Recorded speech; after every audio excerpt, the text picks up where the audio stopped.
أعوذ بالله من الشيطان الرجيم. بسم الله الرحمن الرحيم.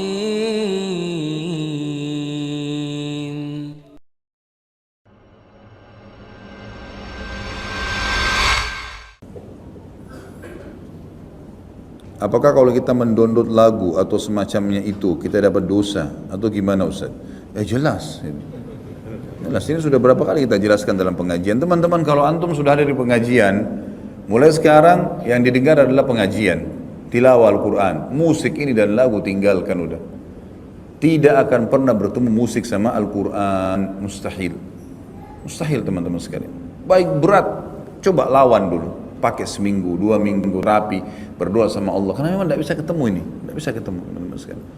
Dan semua rata-rata ikhwat dan akhwat kita alhamdulillah yang sudah terapkan apa yang saya bilang ini, akhirnya mereka terapi meninggalkan, dan setelah mereka meninggalkan sebulan, 2 bulan, mereka sendiri berkata, sungguh kami tidak tahu Ustaz, dulu kenapa saya sekonyol itu ya, pakai beli uang banyak sekali, sampai ada yang Masya Allah rumahnya penuh, satu ruangan semua dengan DVD musik dan segalanya.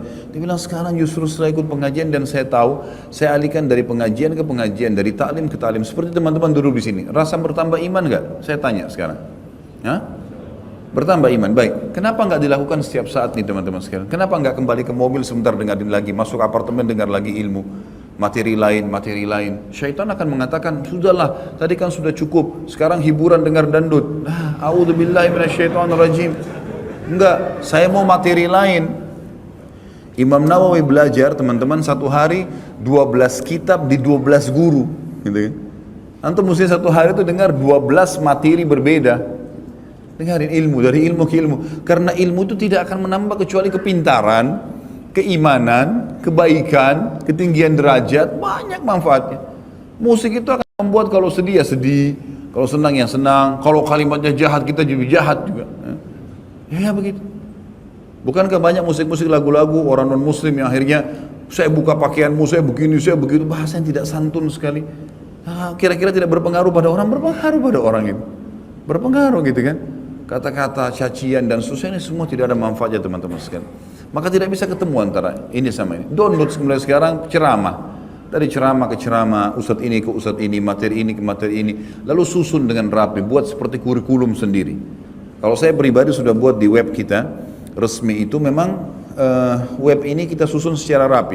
Ada kajian Minhajul Muslim, ada Bulughul Maram, ada dosa Al-Kabair, ada Riyadhus Shalihin, ada Mahkota Pengantin, ada serial sirah, ada serial sahabat, banyak, ada tablik akbar, ada khutbah Jumat. Semua bisa disusun secara sistematis, ikutin. Kayak kurikulum kuliah. Hari Senin saya ikutin materi akidah, misal di Minhajul Muslim. Hari Selasa saya bahas masalah ibadah, sholat, wudu dan seterusnya. Kita pelajari. Hari Rabu saya belajar sirah. Hari Kamis saya belajar ini. Luangkan waktu untuk itu, kurikulumkan. Ada di antara ikhwah-ikhwah yang WA ke saya dan memang Masya Allah, saya lihat mereka mengikuti dan mereka akhirnya seperti orang yang sedang kuliah. Ya, bahkan saya waktu itu mendatangi salah satu negara non-muslim sebenarnya, di Hong Kong. Waktu itu saya diundang dengan orang-orang kita. Ada satu muslim di sana, jazahullah khair.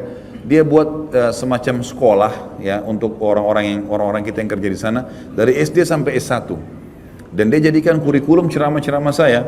Jadi kalau teman-teman ini pada hari Sabtu atau Ahad lagi libur, mereka sekolah gitu kan. Lalu mereka tonton sirah. Lalu setelah nonton 1 jam, setengah jam, 1 jam, kemudian dikasih pertanyaan. 30-40 pertanyaan dijadikan sebagai soal. Mereka jadikan sebagai kurikulum. Maka itu insya Allah akan menambah kebaikan, menambah ilmu buat kita. Tentu bukan harus ceramah saya ya. Siapa saja boleh insya Allah.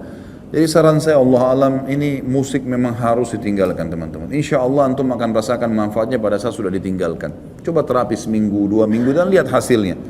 Kita akan rasakan ketentraman jiwa. Pada saat saya bimbing umroh selalu jawaban jemaah saya begitu. Pertanyaan, Ustaz, kok di sini nyaman sekali ya? Keenak rasanya mau tiap hari begini. Apa kira-kira sebabnya? Saya bilang selain Masjid Haram dan Masjid Nabawi memang di sini luar biasa pahalanya, juga kita termotivasi ingin mengejar ibadah di situ. Sisi yang lain saya tanya, Bapak Ibu di sini selama seminggu atau 9 hari pernah dengar musik? Enggak pernah Ustaz. Itu salah satu hal yang efeknya besar sekali ya. besar sekali pada kejiwaan, sehingga memang kita tidak terganggu dengan itu. Sampai Abu Bakar mengistilahkan radhiyallahu anhu musik itu dengan mazamirus syaitan, anak-anak panah syaitan. Itu akan merusak hati seseorang. Sekali kena berbahaya sekali, gitu kan? Berbahaya.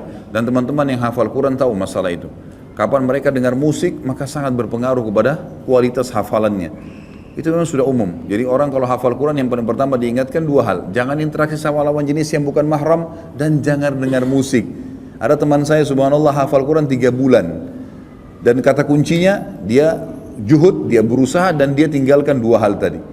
Nggak pernah interaksi sama lawan jenis, dia tinggal di gunung, di pesantren sana dihafal sama dia, dan tidak pernah dengar musik. Selama 3 bulan hafal 30 juz. Dan Masya Allah sampai sekarang bertahan hafalan itu. Memang manfaatnya besar sekali, gitu kan? Jadi dari ceramah ke ceramah, dari Al-Quran ke Al-Quran, dan Al-Quran kalau didengarkan tilawah usahakan ikuti terjemahannya. Ya, seperti itulah, Allahu a'lam. أعوذ بالله من الشيطان الرجيم بسم الله الرحمن الرحيم